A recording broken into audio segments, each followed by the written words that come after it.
Since it's 4 o'clock, I think we're going to move forward with this session. And I'm so excited that so many of you are logging back on.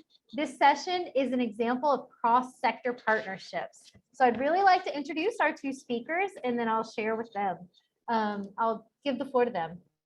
So in order to have your comprehensive placemaking strategy, external partnerships are just critical. Sometimes you can find those strong partnerships in small rural communities, but there's challenges. So in this session, we're going to hear from Alan Smart of PhilanthropywoRx and Pat Schou, the Executive Director of the Illinois Critical Access Hospital Network, on the ways that communities can collaborate both with philanthropic providers and healthcare networks. Alan, welcome. If you want to go ahead and share your slides and unmute your mic and take it away. Pat, if you and I want to go ahead and we can just turn off our camera and mute while Alan presents, and then he'll share with you. Thank you, Alan, for being here. Thank you, Melissa. I appreciate it. And greetings from North Carolina, everyone. It's always a pleasure to be in front of people who are interested in philanthropy, but are actually people doing the work on the ground in rural communities. So a little bit about me. So I was a funder for about 20 years, first in Louisiana and then in North Carolina. But the past 5 years have really led a movement to put the issues of rural communities in front of funders in a way where funders can act in a more responsive and more effective way. I like to say I'm the country's leading advocate for rural philanthropy, and that I am probably the only person who does this full time. But always welcome more supporters. So, but yeah, my consulting practice encompasses funders, funder groups, national and regional nonprofits, mostly all on rural, but also about how rural communities can work more effectively, or rural funders can work more effectively with state and federal sources. So I will say before we get into the presentation, this is about 3 hours of material. We've now compressed into 20 minutes or so. So hopefully one of the takeaways, given the title of the session, will be that philanthropy is not its own discrete function, and working with private foundations or governmental funders is not its own discrete function, but involves a whole host of partnerships in local rural communities that you may not have anticipated, but from a funder perspective, they are really interested in how you're integrating your projects, ideas, community needs into a broader sector. Well, certainly in addition to perhaps your single issue you might be focused on. So just very briefly, types of funders you might find in any local community. You might say, oh, well, we don't have foundations here. Very likely you actually do. They may not be particularly public, but local family and corporate funders have been the bedrock of rural philanthropy since early mid-1900s, when the philanthropy became organized.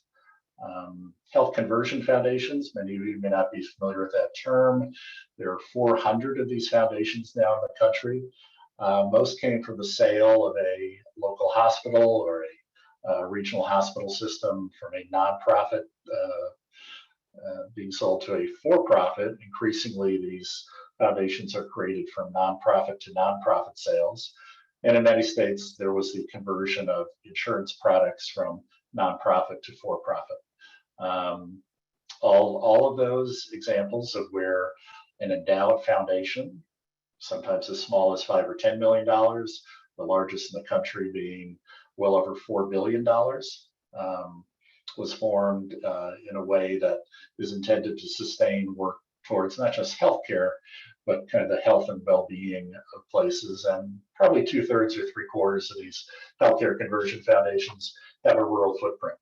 There are now healthcare conversion foundations in 49 of the 50 states. I believe Hawaii might be the lone holdout, but important people to know in your community. And we'll talk a little bit about how you might find out about them. Then, of course, local, state, and government resources. Many on the call might be most familiar with those. And then individual donors, which is always under and unexplored in rural communities. Even the poorest rural communities, I used to lived in rural Louisiana for a decade, have individuals of immense wealth who have giving options, and how do you get in front of them? So just a little 30-second primer on researching the philanthropic environment. Probably the best insight into philanthropy and foundations available in your rural community, rural county, rural region would be through your existing networks. That could be, for example, a network of school superintendents, or that might be with fellow health and human service agencies, or that might be through the Chamber of Commerce. But there are people that you know who have relationships with funders, and it's important to assess what those relationships are, ask people to help you be introduced to these kinds of funders, and certainly help you think through how your interests might match with funder needs if there is a relationship from your peer or network. If you set on the grant seeking path, you will inevitably be confronted with a large number of for-profit grant seeking and information sources, some of which are well done but expensive, some of which are not particularly well done, and range from $50 a month to $5,000 a month, perhaps. But I think my message for you as people in rural places is you do not have to have financial backing to sort and vet grants availability, certainly in the private foundation side. The availability of information is better than ever, and many of those are very well-resourced public sources like Candid, which you may have heard of, which is a new organization founded from the merger of GuideStar, which is the kind of the nation's leading sanctioning body on the fiscal, not necessarily fiscal stability, but the fiscal acumen, I would say, of nonprofits, and then the Foundation Center, which has been the longtime holder of financial and grant making information on the private foundation world. Many people, perhaps some of you on who rang into this session, immediately think when you hear the word philanthropy about grant seeking, because perhaps that's what you're used to doing. Grant seeking in the private foundation world is probably step 9 out of 10, and is not something that you should focus on immediately. The idea of hiring a grant writer out of the box without kind of the development of the kinds of relationships that have been mentioned, I think, in previous sessions, but also will emphasize in this one, it's just premature. So you are ready for grant seeking when you have an infrastructure in place that can respond both to urgent opportunities and can seek to work with funders over a longer term basis. So we have the circle with, are you prepared to respond quickly? You can only be prepared to respond quickly to RFPs, for example, that might only have a 6-week turnaround if you had put in the work before, whether it be on a specific project or an initiative, or just the development of a kind of rural journey towards better education or better health.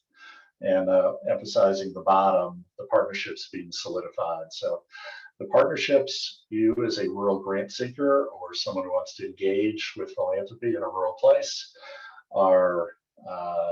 need to be, as I mentioned, much broader and deeper than you probably imagined. That if you're focused on health, or you're focused on education or physical activity or civic engagement, it is not only with those who are focused in those areas. It is with people who have a much broader range of roles and responsibilities, understanding as you do that most everyone in a rural place is in a leadership role, whether it's be institutional, a nonprofit or governmental side, or informally just as a civic leader, is going to be engaged with multiple efforts around multiple issues in ways that actually are very appealing to funders, but I think grant seekers and those who want to engage with funders often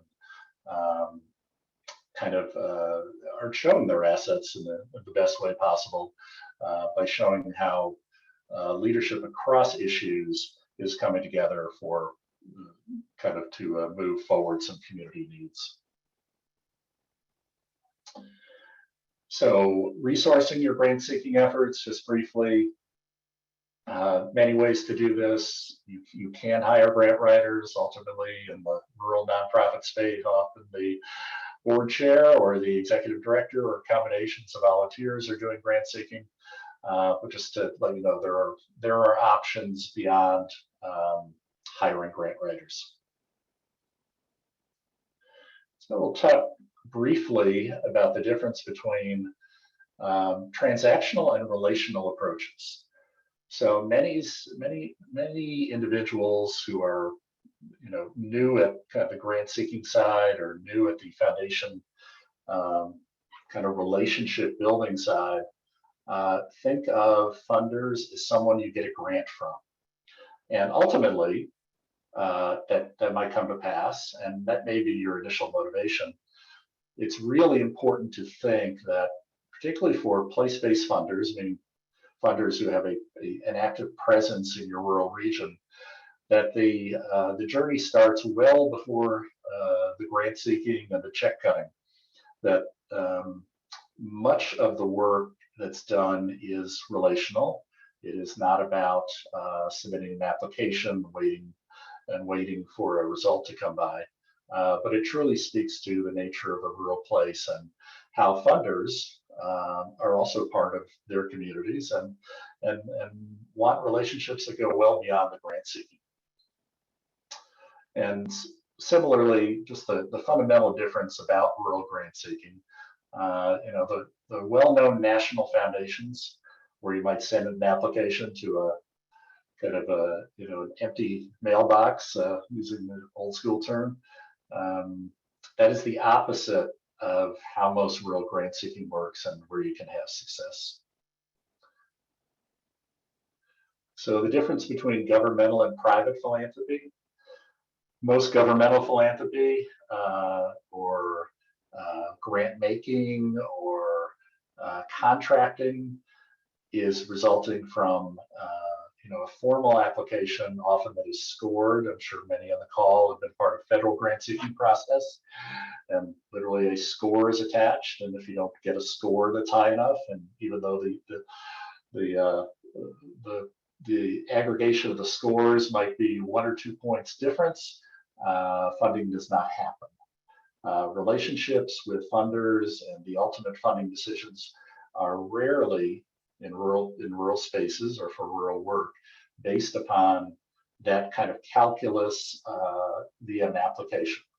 They are often the application is often just the kind of the culmination of a longer kind of conversation you may have been having, sometimes for a year or two, sometimes for a couple months, but the application has much less emphasis than the relationship building. So you might say, how do we begin to develop these relationships? And it's not mysterious, but in all the time I've been in and around the funder and nonprofit world, which is probably 30 years now, all of these are underutilized. So just to emphasize the kinds of things you can do that don't cost money, just inviting funders to events, to see your work, to see communities in action in rural places. There's actually that's not a routine thing that comes to funders. I've been sat in the funder seat for a couple decades.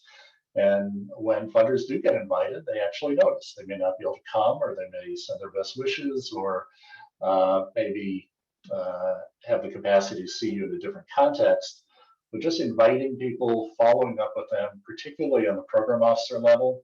You are aware that they have a program officer dedicated to early childhood. Invite the program officer dedicated to early childhood to everything that you do. Comment on funders' work.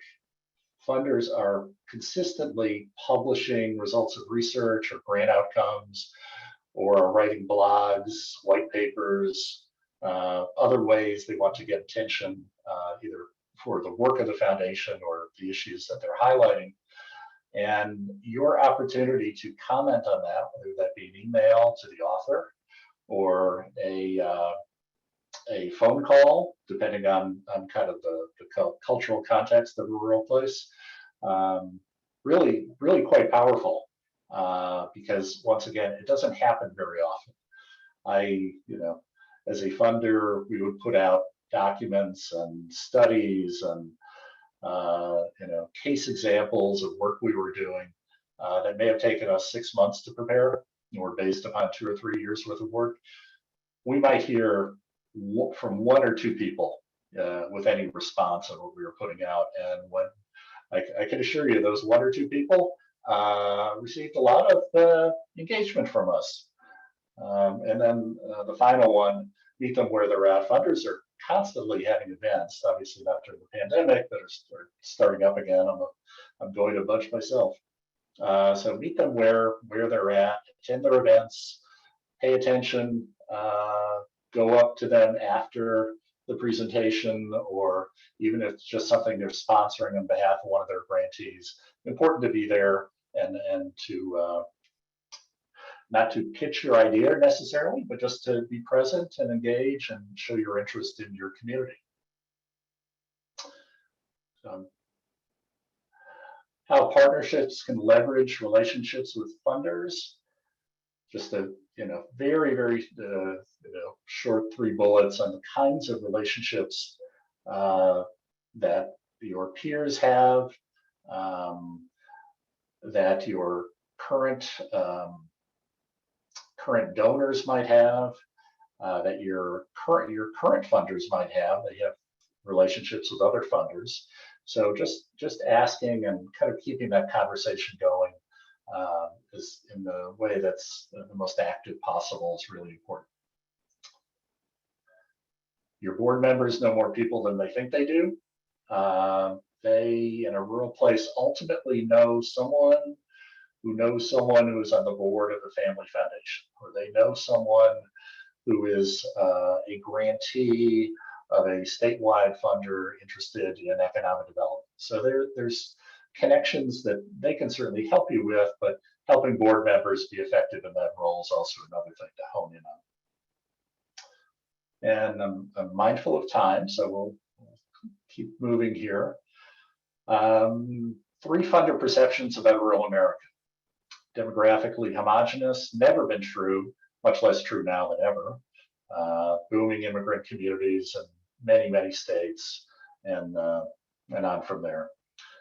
Innovation is not happening. Communities are sleepy, same old thing, or scale cannot be achieved. How can we work in places of 500 people or 1,500 when we could be working in a city of 1 million?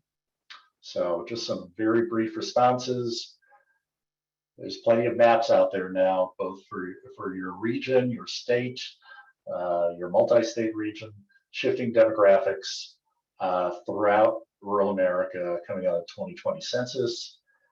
Rural, given the scale, actually is a great laboratory for innovation, and there are innovative examples from, I would guess, almost all of the communities that are represented on this call that funders would like to hear about, but just don't have that opportunity and need to have their way of thinking turned around a bit. And that rural, just given the smaller scale and the ability to adapt in real time, is great for piloting and testing. So just some responses to funders who might tell you that here's some reasons why we're not interested in rural at this time. What not to do, common sense, but I still had experience in this in my decades of being a funder. Kind of the threats to talk to the board members, going above the funder staff, just badgering people, and consistently approaching funders that have been pretty explicit about the types of issues they're interested in. So a whirlwind tour through some hot topics for rural interested funders. And this would be throughout the country, and I think pretty consistent. There's some regional variation, but cross-sectoral work. Health funders are now interested in education, economic development, and funders interested in immigrants and refugees are now interested in health education and physical activity. And funders interested in voters' rights are now interested in the role that healthcare institutions can play in that issue. So as much as you can present to funders or think as you're developing work about how people who wouldn't normally necessarily be in the same room or be talking about the same project actually have some very common interests in a rural place. Going back to the changing demographics, rural communities of color, top of mind for funders in 35 or 40 states. Much of this was accelerated by the pandemic and outbreaks in rural communities of color, both in the Southwest, Southeast, Midwest. And this issue is only going to be of heightened interest. Broadband, I'm sure just about all the people on this call have been to multiple meetings about rural broadband, either how to enhance what you have or how during the pandemic to get broadband availability to rural students, telehealth, and on from there. But every rural interested funder wants to talk at broadband, whether they're a funder of broadband or not is kind of immaterial. They want to talk about the broadband capacity in your community. Affordable housing. Many of you know there is a crisis of rural rental housing in the U.S. Many of the developments that were built with USDA loan support are rolling off, and particularly in states that have movements of higher wealth people, retirees. Those are becoming market rate or being torn down to rebuild something, whether it be single family residential or something else. So funders are all very interested in rural rental housing, manufactured housing. How do manufactured housing developments that might be 30 or 40 years old sustain? There's co-op models and other things funders are quite interested in. Maternal mortality, you may or may not know there is a crisis related to the availability often of OB/GYN care in rural, but also with a number of other social determinants of health impacting that we have. We are one of the worst developed countries in the world on maternal mortality, and there is a overrepresentation of that in rural America. So many funders, whether they be health or not, are interested in this issue. And then as much as people can, pairing state and federal funding with inquiries to private funders of greater interest than I've ever seen.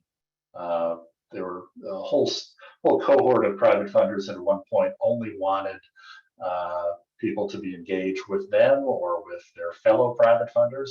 And now there's absolutely a line of inquiry about your relationships with state and federal funding that may be available for your issue. A few resources. These slides will be available to you, so you don't have to write those down. And then thank you and good luck with trying to engage philanthropy. And I think we're going to come back for a few questions. Hopefully I give you a very, very brief orientation. But I now want to introduce Pat Schou from the beautiful state of Illinois. I'm going to hear about rural healthcare. Thank you.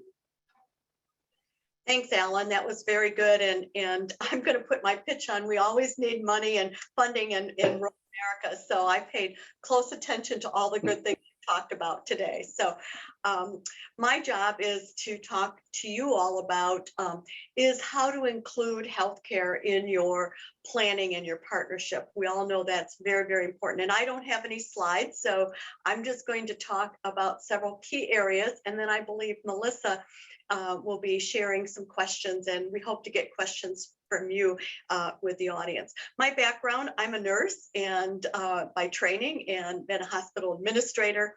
I grew up on a farm in rural Illinois in Bureau County, if anybody's from that area. I certainly know about living in rural. I've lived in rural most all my life. Right now I live in Princeton, Illinois for the last 40 years, and it's a town about 8,000. And I worked at the rural hospital and been involved with rural healthcare for years and years. And I've had the chance to serve as president of the National Rural Health Association, as well as I serve now on the National Advisory Committee for Rural Health and Human Services. So I try to bring my healthcare background to my rural background and know it's up. Yes, I did show cattle at one time, and I did walk beans, and I worked in the local factory. And so, you know, my family still lives in rural too, and on a farm. So I'm very passionate about rural healthcare and the value of partnerships and all the things that we'll talk about in a few minutes. The one thing I wanted to really emphasize is that when we think of rural health and that we think of the traditional, some of you may remember back Dr. Welby and some of these that just really lived in a community, took care of everybody. And then you had the hospital, and people did fundraising for the hospital. And then you had the ambulance service. And we just kind of think about those three things: the physician, the hospital, the ambulance. But there's many more things that fall in between that. And we're going to talk about that as we move forward. But healthcare is very, very important to the success of a community. I know, having worked at the hospital in Princeton, I now run a network of 58 critical access and small rural hospitals in Illinois. But, you know, at that point, it was very important when business moved to a community that you had good health care. Or if you were going to seek a new project, a funder, you know, is there health care in the community? If you're wanting to retire in a community, you know, what kind of resources they have. And growing up in rural Illinois, I remember there was a physician almost in every community. Well, now we don't have that. You might have a clinic part-time. So healthcare has really changed from ambulance, hospital, to, physician, to really a broad spectrum. We now have home health, we have clinics, we have, public health in our local community. So things have really changed.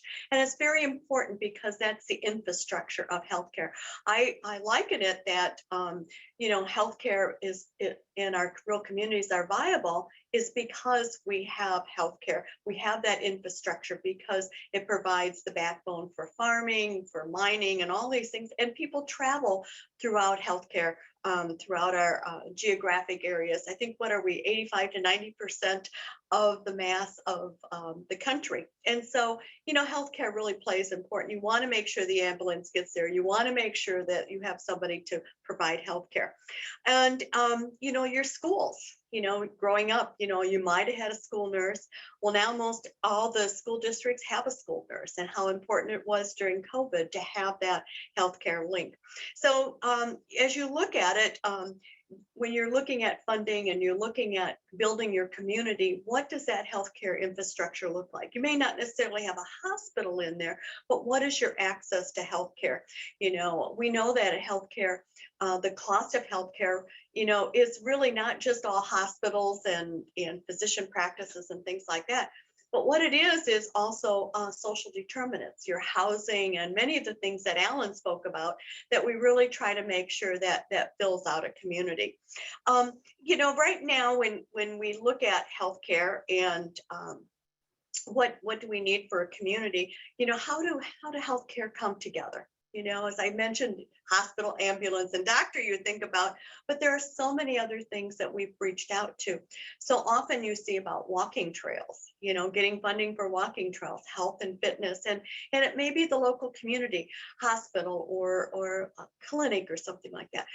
They do more for substantiating healthcare than just buying t-shirts for the soccer team or the baseball team. But, that's still part of that outreach then in getting familiarity. You might see that the health department is something you want to make your community more health conscious and healthy place to live. You talk about the blue zone and all those places where, people live to be 100 is because they have good wellness practices. Looking at smoking ban, looking at, if you want to improve the food sources in that. We have several hospitals in Illinois that partner with the local school or the local Rotary Club or whatever, and they have community gardens and make available good food for that. And you might be able to get funding from Allen to set up a garden or whatever with that. We know many communities have now done wellness centers. With broadband, you can reach out to several communities that have yoga training. And of course, we know about mental health. Just because healthcare, we think of the physical part. If I break my leg or I have an accident or I have chest pain, I want to go to the ambulance and go to the hospital. But it's also, we may have mental health issues, depression and things like that. So, it's all encompassing what kind of resources. When I was at Perry a few years ago in Princeton, the hospital in Princeton, there were a number of businesses that came together. And we hired our own, through some grant funding, we hired our own social worker and mental health consultant that was available to help people in employment in a local business or even at the hospital, would help if they were going through depression. Homelessness, all those things that we've come together. And one thing that I think about COVID taught us is that it taught us about the local community and talk about the local population. And so during COVID, the real value that it brought to us, I know many, many horrible things that it added to it, but the value is the partnerships, because I would talk and work with the hospitals and say, oh, I had to call the prison, I had to call the school, I had to talk with home health services, I work with the nursing home, and they're all meeting together. What can we do to improve the population? How do we find transportation? And that's very, very important. If you're going to have good health care, do you have transportation? Do you have access to people, not only providers, but do you have access to people, someone to draw blood work and things like that? One of the things that hospitals and health departments have done over the years, and that's instituted, like the hospital's community health needs assessment, and then health departments have what they call I-plans, your plannings that the health department look at. How do I make my community healthier or stronger and improve access? And so both work together to get your feedback from the community. Because if you're going to apply for funding, or you're going to, let's say you're going to go out and do economic development, you're going to have to find out, what does your community, what are the gaps out there? What can we do? Is it mental health? Is it wellness? Is it food? Is it providers? What is that? Your community really talks about it. Now, my organization has done community health assessments for nearly 10 years now. It was interesting at first to talk about, well, do I have access to a hospital? To now they're talking about your hospital is looking at, are there homes? And if you're recruiting people at the hospital, we want to know, are there good homes to recruit people? So housing makes a big difference. Is there a Walmart? Is there a dollar store? Is there a place to get gas? All those things that we look at the community, from being just access to emergency department, but what is the access for amenities that help with our social life? Now, Alan mentioned in his program about rural being a great place to innovate, and I agree 100%. We're flexible, and we can gather people together. We can use faith-based, we can do government, we can do community citizens, and we work together as a project, and we can incubate. Maybe we're working on diabetes, or maybe with COVID now we're seeing what we call long haulers. What are the programs to help strengthen people if they've had COVID, with exercise and breathing and so forth. So there's a lot of things that can be innovative in your community.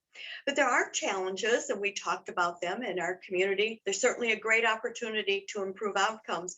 We have generally older and sicker people, and we certainly want to make them a healthier place for people to live. There's poverty. Geography can be a challenge if you're putting together a community partnership. Is how do you get that transportation?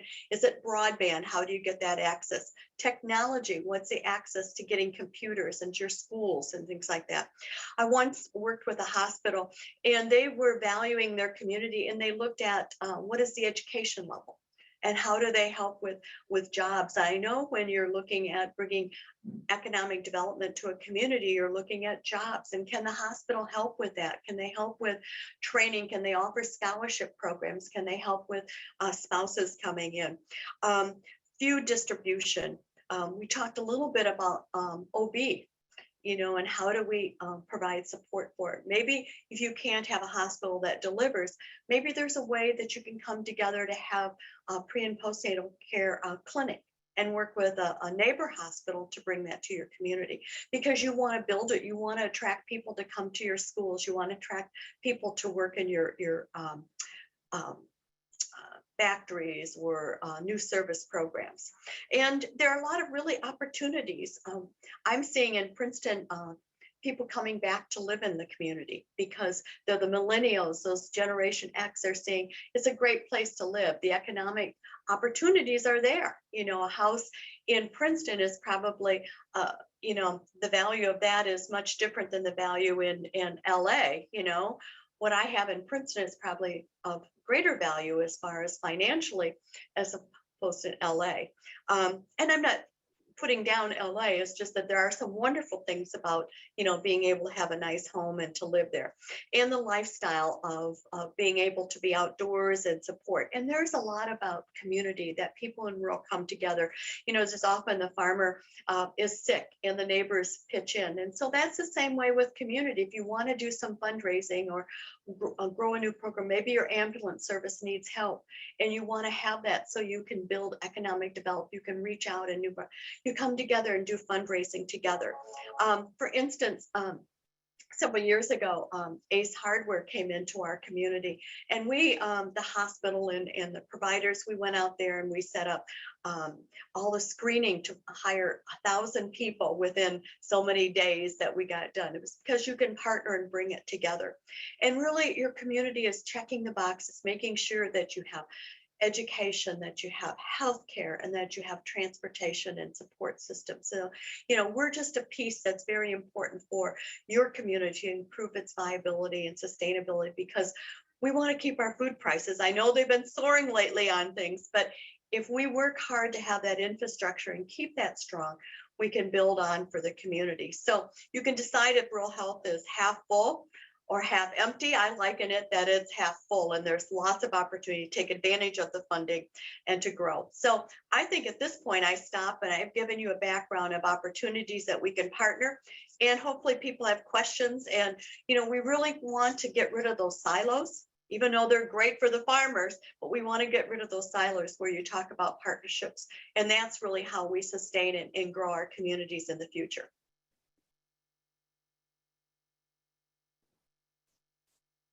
Thank you so much, Pat. Now I'm going to ask Pat and Alan to both just answer a couple questions that we've had coming up in the chat as we've been going. I'll share a couple questions with you. For Alan, we've had a question on someone commented that they really appreciate that you're dispelling the myths around rural and what rural looks like and funding, and they really appreciate that and think that's a really important thing we should keep at the forefront of our work. But in the funding priorities that you see as being strong, how does food access or food security or food justice fit into that picture? Yeah, I could have just as easily put that as the number one on the list. So, the menu of choices, that would certainly be as strong as any. Yeah, like many issues that funders are trying to engage, the solutions that they may have funded for a decade or two in an urban area just don't apply to a rural place. There's just different economies of scale. Access to fresh food is a different kind of issue. So food security is in many ways, one of those issues that from a community perspective is worth always highlighting to funders. Mm-hmm. Because there's still, the mythology that, well, because you're living in a place that's growing a lot of food, I guess there's no food issues. Often it's quite the opposite, and for all sorts of economic development reasons. But important point for sure. And Pat, for you, do you have a health needs assessment tool, or does food insecurity come up in these health needs assessments that you Yes, see? a great question. 10 years ago, that wouldn't have come up. But of late, it's coming up because of the economics and changing that's happening in our world today. But yes, it comes up because we look at what we call social determinants of health. It's not just, do I have access? If I break my leg, can I get to the hospital, an ambulance, or whatever? But it has to do with what are the things, behavioral health, can I get food? Can I have a home? And we found with healthcare that when we have somebody that comes into the hospital, the emergency department, we think about what they're going to need when they go home. If they don't have food, often, we have people that come in emergency, they might be living in their car. They don't have food. So, healthcare is what we've pulled together is there's often local resources through faith-based programs or grant programs where you can give vouchers for food, or you can give a track phone and help them get set up. Because we know that's what we have to do. We have to pay it forward. And so it does come up in the community needs assessment, and they can have my email. I'm happy to share. There's things that you can get, on the internet, and then there's programs. They certainly can talk with my specialist that does that. He's an attorney and has done probably 100 community needs assessment. But it's critical for healthcare to know what their community wants, because if you know what your community wants, then you can go out and work with funders like Alan and others and bring partnerships and help strengthen your community. It's about strengthening your community, making a better place to live. I love that the common thread here is listening to that local community and letting them be the driver in these conversations, and that the healthcare systems have moved to realize that, you have to address those community needs on the community level with participants in those conversations. So Pat, I have one more question for you. So what's the best way to ask or approach a local hospital? If someone's wanting to do a creative placemaking initiative and they think health should be a partner, how do they approach you? Well, I hope they do approach the hospital, because they really want to reach out their community, because their job is to take care of their community. As I said, from COVID, we learned that this is their population, and someday we're just all going to be caretaker of one community there. But there's a number of different ways that you can do it. If you know somebody locally that serves on a board or advisory committee, you can ask them.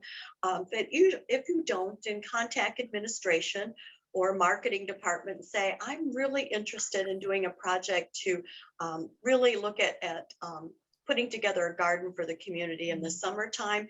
We've got some teenagers at high school that, want things to do in the summer. Maybe we can do a truck garden, and we need some support from the hospital. Maybe, we can, maybe they have some property, we could grow it there on the property. I mean, and just reach out and say, I've got a project.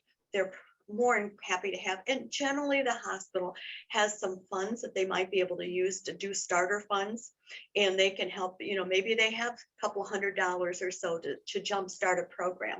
And we know that if people are eating better, they're going to stay healthier. And maybe they could do, if they had a organic garden and a truck garden, they got people coming together, maybe they could do some wellness screening at the same time, and look at a fitness or give vouchers to the next fitness class or whatever, just combine that. But it's just a phone call away. Thank you very much. Alan, we have another question for you.